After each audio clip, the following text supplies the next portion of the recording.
참된 힘을 의지하라 9번째 시간이죠. 하나님을 기뻐하는 것이 힘이다 라는 제목으로 말씀 나누겠습니다.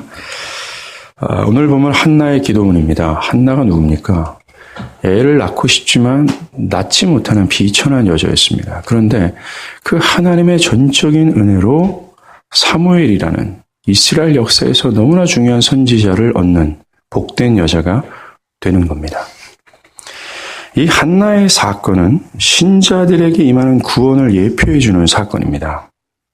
실상은 죄로 인해서 예수를 잉태할 수 없는 죄인이, 하나님 밖에 있을 수밖에 없는 죄인이 하나님의 은혜로 예수를 잉태하여 구원을 받는다라는 이 복음의 사건을 예표하는 사건이라는 겁니다. 한나가 곧 우리 신자들을 말해주고 있다라는 거죠. 그러하게 이 한나의 기도문만이 될 뿐만이 아니라 동시에 신자의 기도문이 되는 겁니다. 이 시간 우리가 한나가 대표로 해서 우리를 대표로 해서 기도하고 있고 우리를 대표로 해서 그 마음 안에 있는 은혜의 감정들을 하나님께 노래하고 있는 거예요. 그래서 한나의 은혜의 감정은 우리의 영적인 감정이요. 한나가 기뻐한다라는 이 고백의 그 기쁨의 주체가 우리 기쁨의 주체가 되는 거다라고 말할 수 있는 것입니다. 우리는 이 한나의 고백을 통해서 참된 신자가 가지고 있는 기쁨의 정체가 뭔지를 발견합니다. 결론부터 말하면 기독교 신앙의 기쁨이란 바로 하나님 자신이 되는 거죠. 신자들은 한나처럼 하나님의 하나님 되심을 구원을 통해서 인식하게 되고요. 하나님의 탁월하신 도덕성과 위대하심의 능력에 눈을 떠서 그분을 무엇보다 사랑하고 기뻐하는 자가 되는 겁니다. 오늘 이 말씀을 보도록 하겠습니다. 신자는 구원으로 인하여 하나님을 기뻐합니다. 어거스틴은 하나님의 전적인 은혜로 구원의 은혜를 확신한 후에 이렇게 고백합니다. 자신의 어떤 학문적인 교만과 또 성적인 쾌락이 일순간에 사라질 정도의 최상의 기쁨을 내가 맛봤다 라고 말합니다. 오늘 본문 1절의 후반부에도 한나는 이와 비슷한 얘기를 해요. 이는 내가 주의 구원으로 말미암아 기뻐함이니이다 라고 말해요. 한나도 어거스틴이처럼 지상 최고의 기쁨을 맛봤다라고 말하는 거나 마찬가지입니다. 한나는 이 기쁨 때문에 그가 그토록 고대했던 아들을 낳았어요. 그런데 그토록 정말 기다렸던 그 아들이 젖을 떼기 전, 젖을 떼기 맞아, 2-3살 정도 나이죠. 나신인으로 하나님께 드립니다. 그리고 평생을 한 집에서 살지 못하고 떨어져서 지내요. 그녀는 그가 그토록 원했던 아들을 하나님께 내어드릴 정도로 하나님을 기뻐했다라는 거예요. 한나에게 기쁨의 근원은 더 이상 이 세상이 무엇이 아닙니다. 남편 엘가다도 아니고 아들 사무엘도 아니고 그가 누리는 부유한 집안도 아니고요. 그녀에게 오로지 기쁨은 하나님이에요. 그 하나님을 향한 기쁨을 능가할 수 있는 그 어떤 것이 한나에게는 없었다라는 겁니다. 이처럼 신자에게 있는 하나님을 기뻐하는 이 기쁨을 능가할 수 있는 힘이 없어요. 히브리서 11장에 나오는 믿음의 선진들은 이 기쁨 때문에 갈대아 우르를 떠나서 평생 천막을 치고 살았습니다. 또한 이 기쁨 때문에 애굽의 보화를 버리고 고난을 받는 삶을 자초했어요. 또 이 기쁨 때문에 조롱과 책찍질과 결박과 옥에 갇히는 신앙을 마다하지 않았다라는 겁니다. 신자들 안에 있는 이 기쁨은 강력한 힘이 돼서 그들의 삶을 움직이고 하는 것을 포기하기도 하고 그의 삶을 변형시키기도 한다라는 겁니다. 또한 그 어떤 가상의 힘도 이 기쁨을 굴복시킬 수 없다는 거예요. 이 비밀을 깨달은 느헤미야가 이렇게 얘기합니다. 느헤미야 8장 10절이에요. 여호와로 인하여 기뻐하는 것이 너희의 힘이다 라고 얘기해요. 즉 하나님을 기뻐하는 것이 우리의 삶을 움직이고 정지시키고 방향을 바꾸며 삶을 변형시키는 근원이 된다라고 얘기하는 거죠. 여러분 물리학에서 말하는 힘을 여러분들 알고 계시죠? 힘이란 어떤 물체를 움직이고 정지시키고 방향을 바꾸고 변형시키는 근원이 되는 그것을 힘이라고 얘기합니다. 너희가 여호와를 기뻐하는 것이 너희의 힘이다라고 말할 때 바로 여호와를 기뻐하는 것, 이것이 신자의 기쁨이 되는 거예요. 여호와를 기뻐하는 이것을 통해서 우리의 삶이 움직이고 멈춰서기도 하고 그 어떤 하고 있는 것들을 하나님 앞에서 포기하기도 하고 또한 우리를 가로막는 가공의 힘들, 고난이든 고통이든 애굽의 보화 같은 유혹이든 그것을 뛰어넘어 그 길을 멈추지 않고 또 삶의 방향을 바꾸기도 한다는 겁니다. 여호와를 기뻐하는 것, 이것이 그리스도인들의 삶의 궁극이 되는 거죠. 이 기쁨, 믿는 자들이 그렇게 하는 것은 믿는 자들이 갈대아 우르의 문명을 떠나서 미개한 가나안 땅에 살아가는 것, 애굽의 보화를 뒤로하고서 고난을 자처하는 것, 이 모든 것, 그렇게 하는 것은 억지로 하는 것이 아니라 하고 싶어서 하는 거예요. 기뻐서 그렇게 하는 겁니다. 하나님을 기뻐하는 그 감정은 열렬하고도 또 열성적입니다. 무감각하고 우유부단하거나 생기가 없는 것이 아니라는 거예요. 우리의 신앙이 바로 이런 것이 될 수 없다라는 겁니다. 하나님께서 우리가 영적으로 열성적인 상태에 있어야 된다라고 말씀합니다. 로마서 12장 11절, 열심을 품고 주를 섬기라. 신명기 10장 12절, 이스라엘아, 네 하나님 여호와께서 너에게 요구하는 것이 무엇이냐? 곧 네 하나님 여호와를 경외하며 그 모든 도를 행하고 그를 사랑하며 마음을 다하고 성품을 다하여 내 하나님 여호와를 섬기며. 조나단 에드워드는 만일 우리가 신앙에 큰 열심을 내지 않는다면, 또는 우리의 의지와 성향이 강하게 활동하지 않는다면 우리는 아무것도 아니다라고 말합니다. 이 기쁨은 일시적이거나 또 시험으로 인해서 사라지는 기쁨이 아니라는 거예요. 비록 큰 시험에 빠진다 할지라도 이 기쁨의 불꽃은 사라지지 않고 마치 사라진 것처럼 보인다 할지라도 신자 안에는 여전히 그 불씨가 남아있다는 거예요. 꺼져가는 신집처럼 남아있는 겁니다. 아무리 큰 시험과 고통에 직면한다 할지라도 미세하지만 이 기쁨은 사라지지 않는다는 거예요. 지속성을 갖는다는 겁니다. 그래서 아무리 큰 죄악에 빠진다 할지라도 신앙생활이 진전이 날 정도로 타락할 수 없다는 거예요.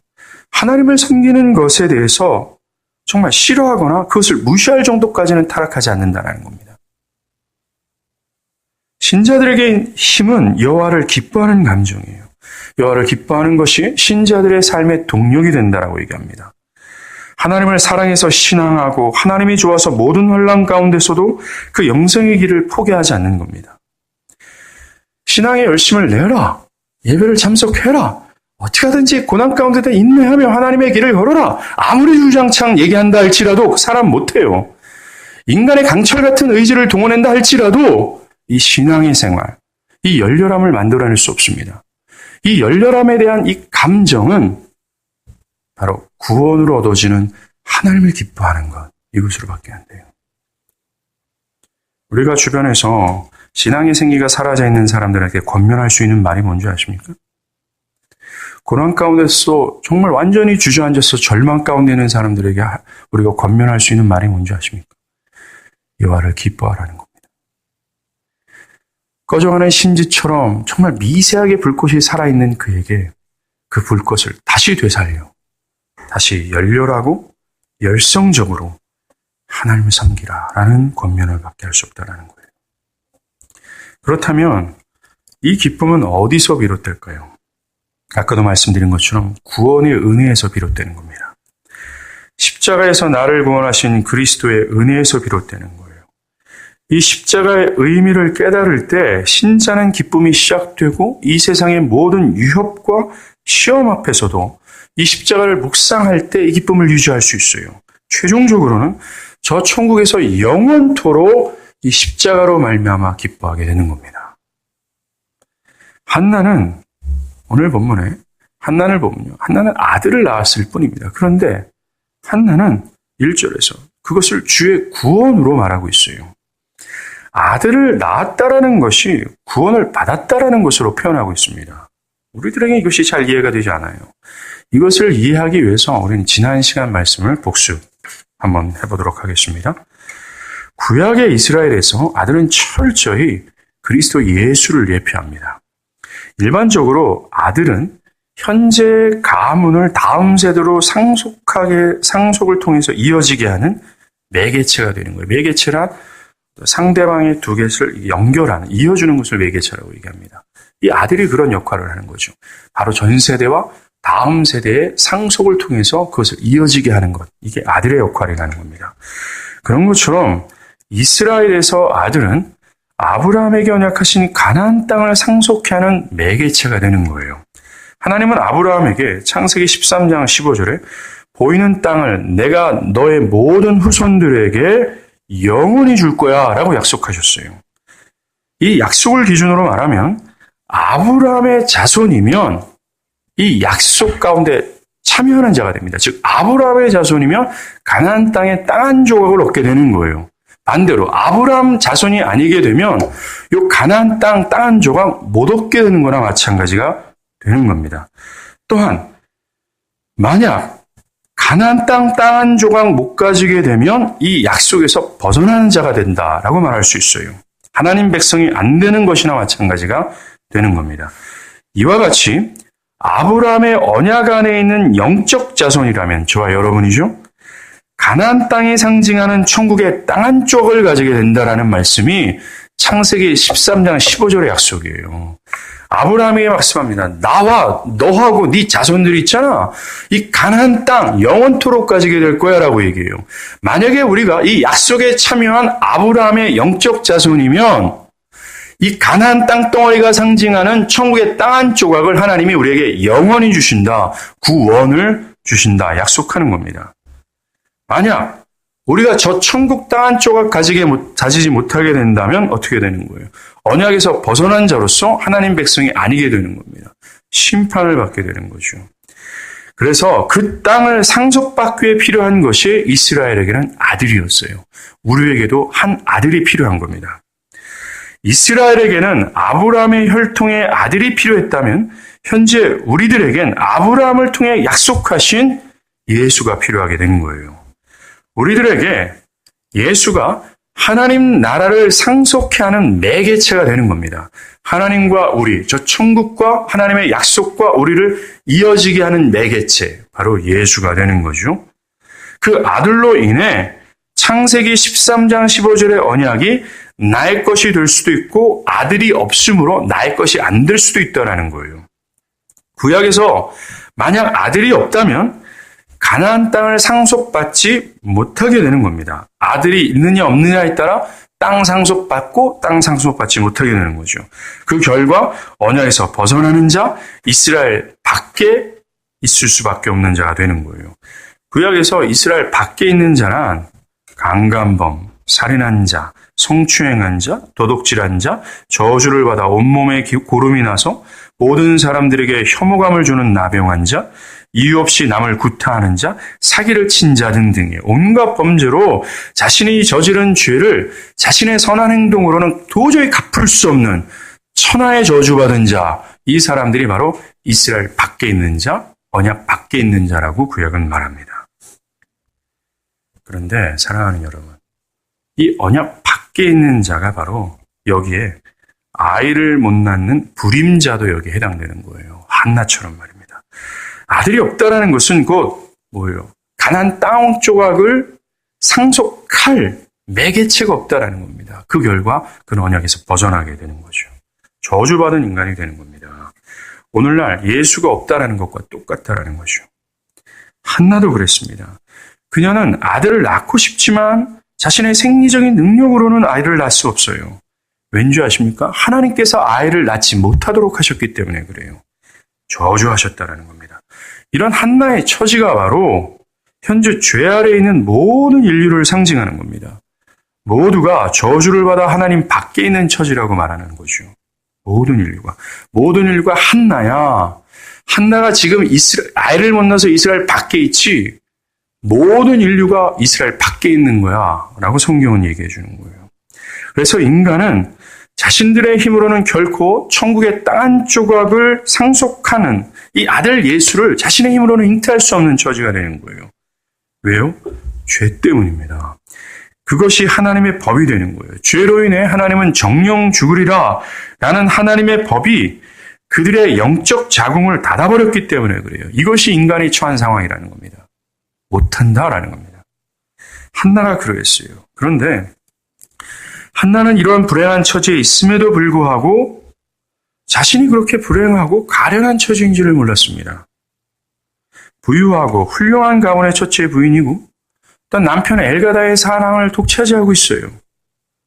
또한 엘가나는 그녀만을 사랑합니다. 그래서 한나는 엘가나 뒤에 숨어서 충분히 자신의 처지를 만족할 수 있고 행복을 영위할 수 있었던 처지였었어요. 그것으로 인해서 자신이 정말 그렇게 가련해 이스라엘 밖에 있는 그런 정말 저주받은 인간이야? 라고 꿈에도 생각을 하지 않았다라는 거예요.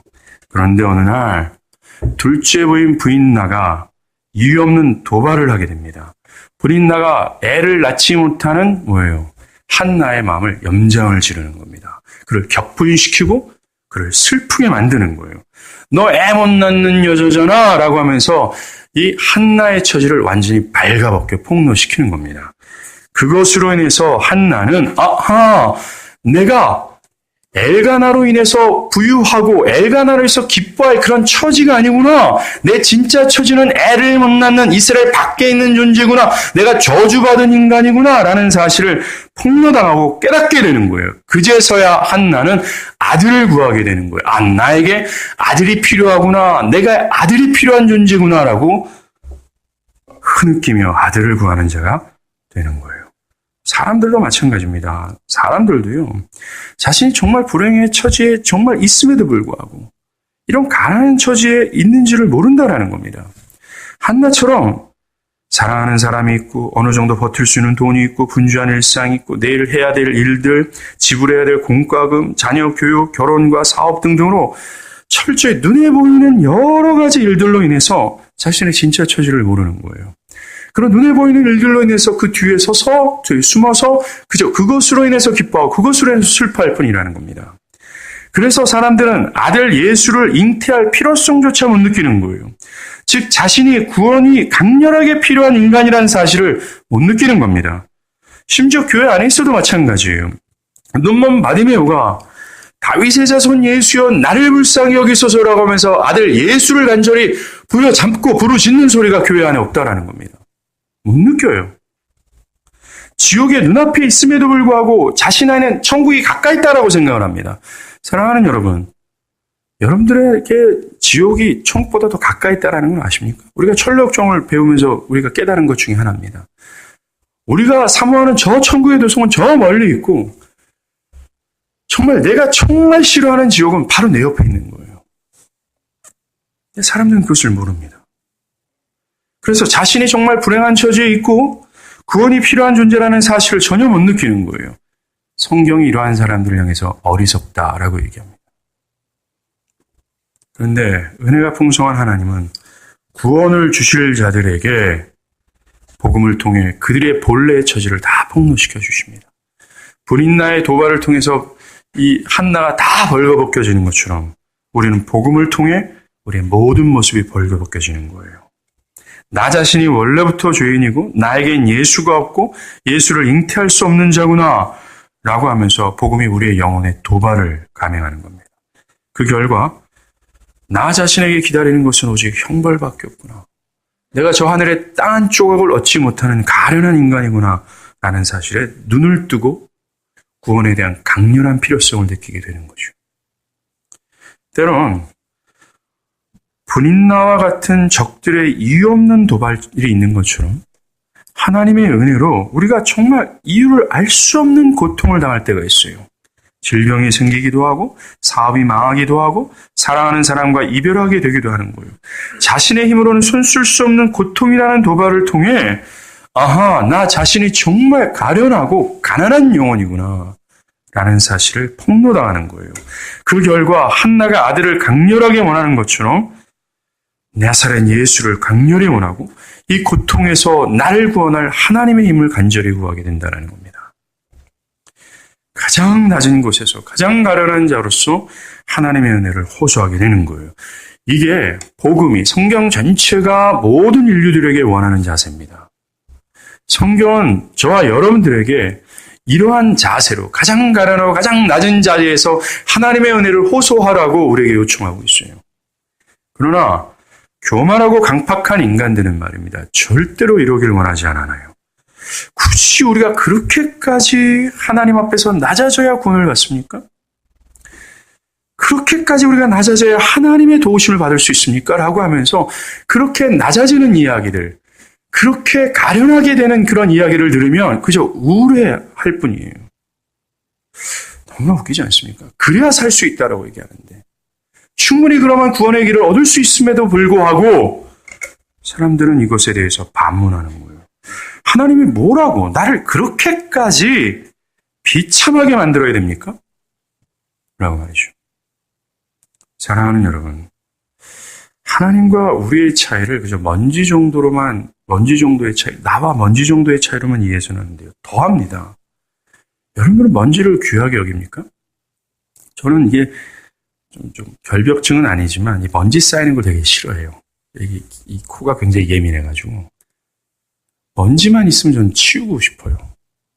먼지 없는 세상에 살고 싶습니다. 우리 지체들 중에 그런 지체가 또 있어요. 먼지 좀 맡으면 막 재채기 하고 막. 우린 절대로 먼지를 귀하게 여기지 않습니다. 여러분 먼지가 원하는 것을 들어주고 싶으시나요? 먼지가 내가 강렬히 요구하는 그 무엇이 있을 때 여러분들은 그것을 들어주고 싶습니까? 심지어 성경은 그 먼지가 하나님을 반역하고 하나님께 대해서 적의를 품고 있다라고 말해요. 그런 먼지가 어떻게 하나님과 대등할 수 있으며 또 그런 먼지가 하나님이 그렇게 나에게 그렇게 가련하고 낮은 자세로 하나님께 나아가야 된다라고 그렇게 요구하는 게 말이 됩니까? 라고 반문할 수 있겠습니까? 그런데 사랑하는 여러분, 하나님 앞에서 먼지에 불과한 우리인에도 불구하고 우리가 가장 낮고 가련한 자세로 하나님께 나아간다면 하나님 우리를 외면하지 않으시고 아들을 주시고 구원하신다고 약속하셨어요. 놀라운 은혜가 우리 앞에 있는 겁니다. 이런 진리를 한나 사건을 통해서 보여주는 거예요. 한나는 자기 자신이 정말 가난하고 연약하다는 사실을 다 폭로당하고 다 모든 것을 탈탈 털린 상황에서 하나님께 낮은 자세로 하나님께 기도했어요. 믿음입니다. 사랑하는 믿음의 요소에는 바로 요게 필요해요. 우리가 예수를 믿으면 구원을 받는다라고 하는 그 믿음이 한나의 모습을 통해서 희미하게 보이는 겁니다. 자신의 본래 가련하고 비천한 모습. 엘가나 때문에 이것이 비록 유장되어 있었지만 자신이 가련함도 모르고 자신의 진짜 가난함도 몰랐지만 하나님의 은혜로 이것이 다 벌거벗겨져서 실상은 내가 이러한 자구나라는 사실을 깨닫고 가장 낮고 가장 비천한 자의 자세에서 하나님께 호소하는 거예요. 이게 믿음의 요소 중에 하나입니다.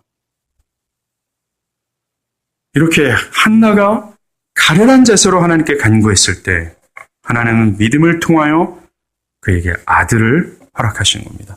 한나가 성막에서 막 기도할 때 엘리 제사장은 그녀에게 평안히 가라. 하나님이 네 기도를 기도한 것을 허락하시기를 원하노라 라고 말해줘요. 그것을 들은 한나는 여종이 당신께 은혜 입기를 원하나이다 하고 돌아가서 먹고 다시는 근심하지 않습니다. 그리고 사무엘을 낳죠. 한나는 예수를 예표하는 대제사장의 말을 믿음으로 아들을 잉태할 수 있었어요. 사랑하는 여러분, 많은 사람들이요, 이 엘리 제사장을 목사로 비유합니다. 엘리 제사장이 영적으로 굉장히 둔감했고 하도 게을러서 살이 뒤룩뒤룩 쪘잖아요. 정말 아니거란 말이에요. 아닌데 많은 사람들이 엘리 제사장처럼 영적으로 둔감한 목사의 말을 들으면 이렇게 한나처럼 축복을 받을 수 있어 라고 얘기해요. 잘못 해석하는 겁니다. 구약의 대제사장은 목사를 예표하는 게 아니에요. 교회 리더십을 보여주는 게 아닙니다. 구약의 대제사장은 누구를 예표합니까? 예수 그리스도를 예표하는 거예요. 비록 영적으로 둔감했어요. 외모적으로는 뒤룩뒤룩 살이 쪄가지고 도대체 그를 통해서 하나님의 구속이니 죄사함이 나올 것 같이 안 보였던 외모였단 말입니다. 그런데 그 철저하게 영적으로 둔감한 그런 외형 가운데 가려져 있던 그리스도 예수를 한나는 믿음의 눈으로 본 거예요. 그리고 대제사장, 그리스도를 예표하는 대제사장의 말을 그는 믿었다라는 겁니다. 마치 예수님 십자가 왼편이도 오른편이 옆에 달려있던 죄수가 그 그리스도가 하나님의 아들이라고 믿었던 거예요. 그 죄수의 눈에 비쳤던 예수 모습이 어떻습니까? 힘없이 달려 죽는 청년의 모습밖에 안 되는 거예요. 하나님의 위대함도 안 보여요. 하나님의 아름다움도 안 보입니다. 그냥 무능력하고 처절하게 죽임을 당하는 죄수 중에 괴수밖에는 눈으로 안 보이는 거예요. 그런데 옆에 있던 죄수는 그런 흉측함 뒤에 있는 참된 하나님의 아름다움을 본 거예요. 그 예수를 믿었던 겁니다. 한나도 마찬가지예요. 어리석기 짝이 없는 엘리 뒤편에서 하나님이 아름답게 계시하고 있는 예수를 본 거예요. 그 예수를 믿음으로 말미암아 어떻게 됩니까? 아들을 받을 수 있는 겁니다. 이것이 복음이 말해주는 거예요. 우리는 예수를 믿음으로 말미암아 예수를 잉태할 수 있게 된다라는 복음을 우리는 알아야 돼요. 하나님은 예수를 믿는 불임자들에게 아까도 말씀드렸지 강간범, 살인자와 같이 언약 밖에 있는 죄인이에요. 저주받은 인간입니다. 자신의 선한 행위로는 도대체 죄값을 갚지 못하는 사람들. 사랑하면 안 되고 사랑받을 만한 어떤 자격도 없는 그들에게 아들을 예수를 믿음을 통하여 아들을 주시는 거예요. 이게 칭입니다. 믿음이라는 통로를 통하여 하나님은 아들 그리스도를 그들에게 주시는 거예요. 그리고 그들을 향해서 이 불임자들이죠. 그들을 향해서 그들을 보시는 것이 아니라 그들이 받은 예수를 보시면서 너 의롭다 하며 그들을 하나님 백성 삼아 주시는 겁니다. 사랑하는 여러분, 우리는 원래 이방인이었어요. 즉 아들이 허락되지 않은 이방인이었다라는 겁니다. 그런데 그리스도의 십자가로 우리들에게 아들을 허락하셨어요. 우리 한번 성경을 찾아보겠습니다. 에베소서 2장 12절에서 22절이에요. 에베소서 2장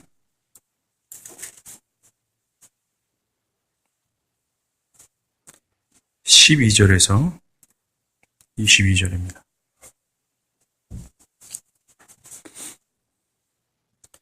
에베소서 2장 12절에서 22절 제가 한번 읽을게요. 그때 너희는 그리스도 밖에 있었고 이스라엘 나라 밖에 있던 사람이라. 약속의 언약들에 대하여는 외인이요 세상에서 소망이 없고 하나님도 없는 자이더니 이게 한나였다라는 겁니다. 이게 바로 나 자신이었다라는 거예요. 13절 이제는 전에 멀리 있던 너희가 그리스도 예수 안에서 그리스도의 피로 가까워졌느니라. 피는 그리스도의 생명을 뜻합니다. 14절 그는 우리의 화평이신지라 둘로 하나를 만드사 원수된 것 곧 중간에 막힌 담을 자기 육체로 하시고 법정으로 된 계명의 율법을 폐하셨으니 이는 이 둘로 자기 안에서 한 세 사람을 지어 화평하게 하시고 또 십자가로 이 둘을 한 몸으로 하나님과 화목하게 하려 하심이라. 원수된 것을 십자가로 소멸하시고 또 오셔서 먼 데 있는 너희에게 평안을 전하시고 가까운 데 있는 자들에게 평안을 전하셨으니 이는 요 먼 데 있는 자가 바로 12절에 말하는 그리스도 밖에 있었던 자들, 가까이 있는 자들이 누굽니까? 유대인들을 뜻하는 거죠. 18절 이로 말미암아 우리 둘이 한 성령 안에서 아버지께 나아감을 얻게 하려 하심이라. 그러므로 이제부터는 너희는 외인도 아니요 나그네도 아니요 오직 성도들과 동일한 시민이요 하나님의 권속이라. 너희는 사도들과 선지자를 터 위에 세우심을 입은 자라. 그리스도 예수께서 친히 모퉁이 돌이 되셨느니라. 그 안에서 건물마다 서로 연결하여 주 안에서 성전이 되어가고 너희도 성령 안에서 하나님이 거하실 처소가 되기 위하여 그리스도 예수 안에서 함께 지어져 가느니라 라고 얘기합니다. 이게 우리가 받은 은혜라는 거예요. 예수는 십자가에서 본래 죄인들이 받아야 될 모든 형벌을 대신 받으셨습니다. 그 아들의 행하심으로 말미암아 이 모든 것이 이루어진 거예요. 이스라엘 밖에 있었던 자들이 그리스도 예수의 죽으심으로 말미암아 또 그것을 믿음으로 그 아들을 잉태할 수 있게 된다는 겁니다. 요즘 고려 말기를 다룬 육룡이 나르샤라는 드라마가 유행이죠. 저는 이걸 보지는 않습니다. 그런데 비디오 클립을 하나 봤어요. 누가 제 페이스북에 누가 올려놓은 거를. 거기에 길템이라는 이 검객이 말을 한마디 하고 죽습니다. 그가 이렇게 얘기해요. 강자는 약자를 짓밟는다. 강자는 약자를 빼앗고 강탈한다. 이것만이 변하지 않는 진리다. 1000년 전에도 1000년 후에도 변하지 않는 진리다. 이것을 우리가 부인하고 싶지만 과거와 현재 역사를 보면 이건 보편화된 진리가 맞습니다. 그러나 이런 악한 진리가 역행했던 역사가 있어요. 바로 2000년 전 예루살렘 성박 골고다 언덕에서 자행됐던 십자가의 형벌 장면입니다. 현장입니다. 하나님의 아들이신 예수께서 죄인들의 죄를 대신 감당하시고 죽으셨다라는 거예요. 그리고 무참히 살해당했다라는 겁니다. 누구를 위해서요?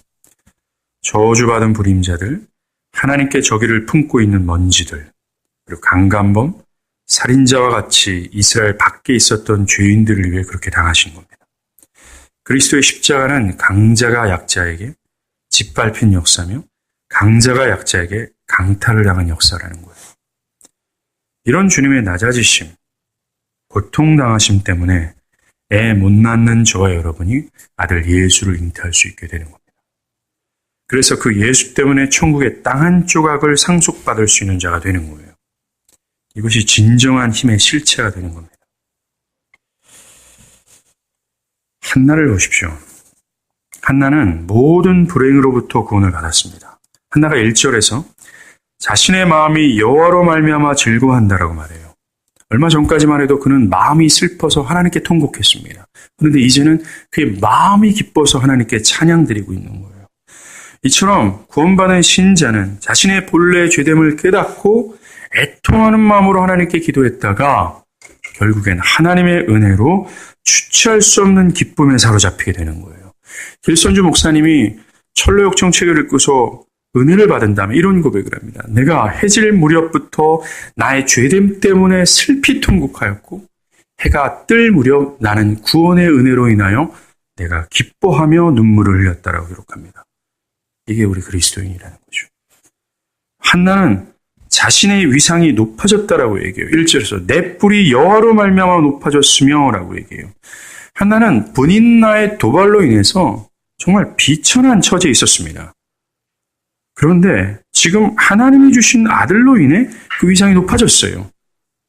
그는 엘가나의 첫째 부인으로서 이제 엘가나 가문을 상속시킬 수 있는 그런 자의 위치로 올라간 겁니다. 이런 것처럼 구원받은 신자도 자신의 영적 불임자라는 사실을 깨닫고 비천한 자였지만 하나님의 은혜로 인하여 하나님의 부유함을 상속받을 수 있는 위치로 올라간 거예요. 이게 교회입니다. 교회는 그리스도가 하나님께 부여받는 모든 복락을 하나도 빠짐없이, 다시요, 그리스도가 부여받는 하나님의 모든 복락들을 하나도 빠짐없이 상속받을 수 있는 자가 되는 거예요. 그런 반열에 올라가는 겁니다. 또한 한나는 원수들에게 조롱을 받는 여자였어요. 그런데 지금 자신의 입으로 도리어 원수를 조롱한다라고 얘기해요. 1절에 내 입이 내 원수를 향하여 크게 열렸으니 열렸다, 조롱했다라고 얘기합니다. 더 이상 원수들은 그녀에게 너는 불임하는 여자야, 너는 언약 밖에 있는 여자야, 넌 저주받은 인간이야 라고 격분시킬 수 없어요. 이처럼 구원으로 인해 신자들은 더 이상 마귀의 참소를 받지 않습니다. 율법의 요구로 인해 저주로 떨어지지 않는다라는 거예요. 도리어 입을 열어 우리를 참소하는 원수들을 조롱하는 자가 됩니다. 마치 다윗이 골리앗 장군을 여호와의 이름으로 조롱하는 것처럼 우리는 우리의 적들을 조롱하는 자가 되는 거죠. 그리고 끝내는 우리를 그토록 참속해 하는, 하나님의 영광을 절대로 드러나게 못하는 이 세상 바벨론이 마지막 날 산산이 부서지는 모습을 보면서 우리는 기뻐하는 자가 될 겁니다. 한나는 불행한 처지에 있었던 자신을 구원하신 하나님을 기뻐한다라고 얘기해요. 이렇게 자신이 영적 불임자라는 사실을 철저히 깨닫고 나는 불가능합니다. 그래서 하나님의 은혜로 구원함을 받은 자들이 그 구원으로 말미암아 기뻐한다라고 얘기할 수 있다는 거예요. 하나님은 구원을 주시는 자들에게 그들이 강간범이며 살인자, 성추행한 자, 도둑질한 자, 자신의 어떠한 행위로도 자신이 저지른 죄값을 치울 수 없는 자라는 사실을 완전히 폭로시켜줘요. 이게 꼭 필요합니다. 하나님 꼭 그렇게 하세요. 구원을 주시는 자들에게, 아들을 주실 자들에게, 하나님의 모든 복락들을 다 상속하는 자들에게, 그래서 영원히 하나님을 기뻐할 수 있는 자들에게 하나님은 그 자신, 그들이 갖고 있는 실체를 낱낱이 폭로시켜 주시는 은혜를 주신다라는 겁니다. 이런 자신이 모두가 벌거벗겨지짐이 없다면, 자신의 모두가 다 폭로당함이 없다면 구원으로 말미암아 기뻐할 수 없어요. 불가능합니다. 하나님이 그렇게 하시는 이유는 구원받은 신자들이 이거 내 힘으로 된 것이 아니구나. 내 선한 행동으로 된 것도 아니구나. 나에겐 구원의 근거가 없구나. 라는 것을 철저히 깨닫고 내가 구원받은 건 하나님의 전적인 행하심 때문이구나. 라는 것을 깨닫게 하시기 위해서예요. 그래서 하나님의 은혜를 알고 하나님을 찬양하고 하나님을 기뻐하도록 하시기 위해서 그렇게 하라는 겁니다. 우리의 주제가 있지 않습니까? 나 같은 죄인 살리신 주님의 은혜 놀라워 라고 할 때 그 은혜 놀라워 라고 누가 찬양해요? 나 같은 죄인이라는 사실을 깨달은 인간이라는 겁니다. 너 무림자야 라고 주님이 말씀하시는 것은 너에게 그런 은혜를 내가 줄 거야 라고 말씀하시는 거예요. 사랑하는 여러분, 이것이 우리를 욕보이게 하시는 하나님의 행위가 아니라는 겁니다. 구원이란 십자가를 통해 드러난 하나님의 놀라운 사랑과 은혜 있지 않습니까? 그것을 통해서 드러난 하나님의 영광을 보고 기뻐하는 거예요. 아니, 왜 나 같은 것을 구원하시고자 아들을 주셨지? 왜 나를 위해서 그렇게 하셨지? 정말 이해할 수 없고 우리 이성으로는 도대체 설득할 수 없는 그 어마무시한 하나님의 은혜의 사랑에 완전히 전율하여 그것을 찬양할 수밖에 없도록, 기뻐할 수 없도록 하게 하시는 것이 구원이라는 거예요. 구원의 최종적인 목적이 뭡니까? 우리가 초반에 는 하나님을 기뻐하는 겁니다. 그 기쁨의 감정으로 말미암아 우리는 신앙하게 되는 거예요. 열렬하게, 열성적으로만. 누가 시키지 않았음에도 불구하고 애굽의 보화를 뒤로 하는 거예요. 이 구원의 은혜로 가져다주는 이 기쁨의 감정 때문에 우리는 조롱과 채찍질을 받음에도 불구하고 걸어가는 겁니다. 이 기쁨이 구원을 경험함을 통해서 오는 거예요. 마지막으로 오늘 한나처럼 신자는 구원을 통해 하나님에 대해서 눈을 뜨게 됩니다. 오늘 한나가 2절에서요. 하나님을 이 세상의 그 무엇과도 비교할 수 없는 탁월한 분으로 소개해요. 여호와 같이 거룩한 이가 없으시니 이는 주밖에 다른 이가 없다. 하나님과 견줄 자가 없다라고 얘기합니다.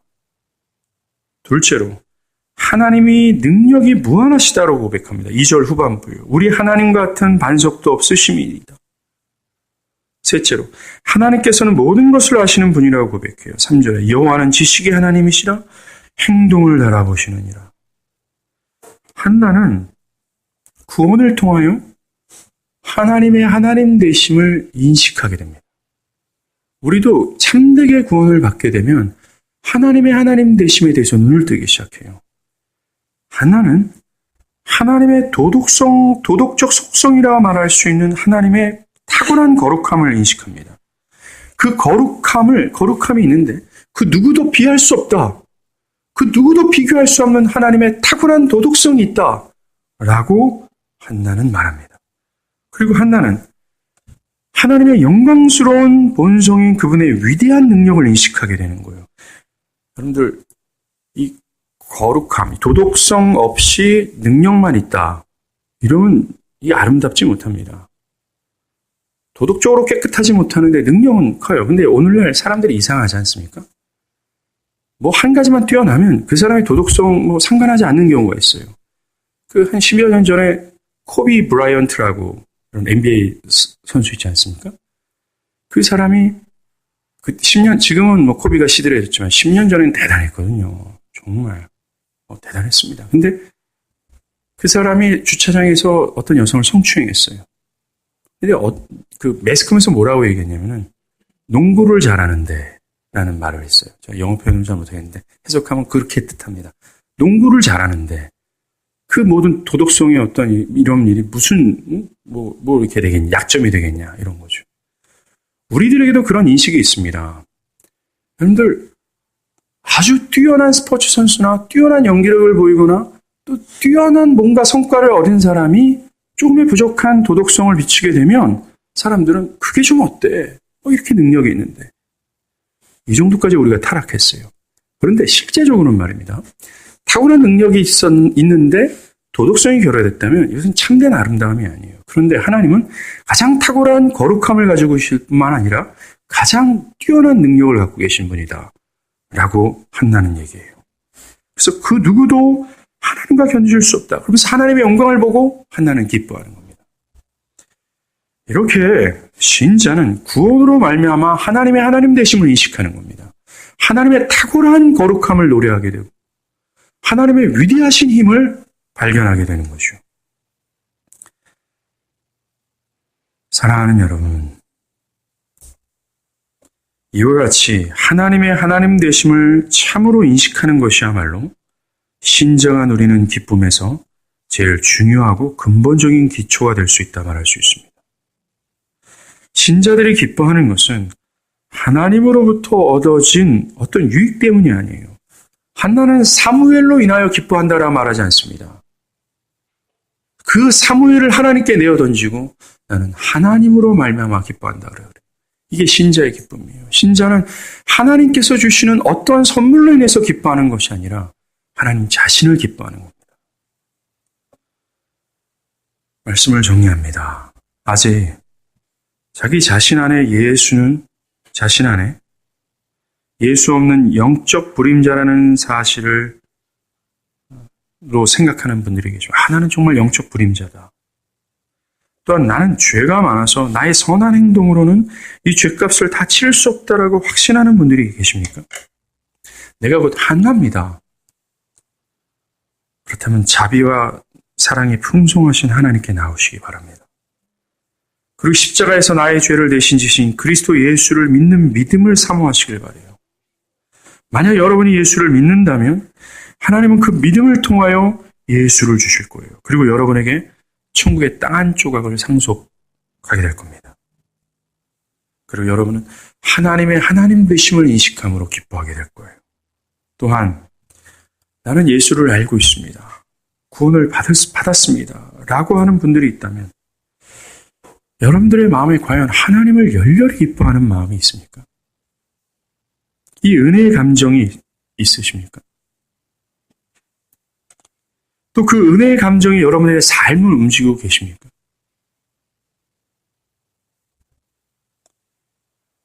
만약에 내가 구원을 받은 신자란다면 이 하나님을 향한 이 열렬한 기쁨이 내 안에 더 충만하기를 사모하길 바랍니다.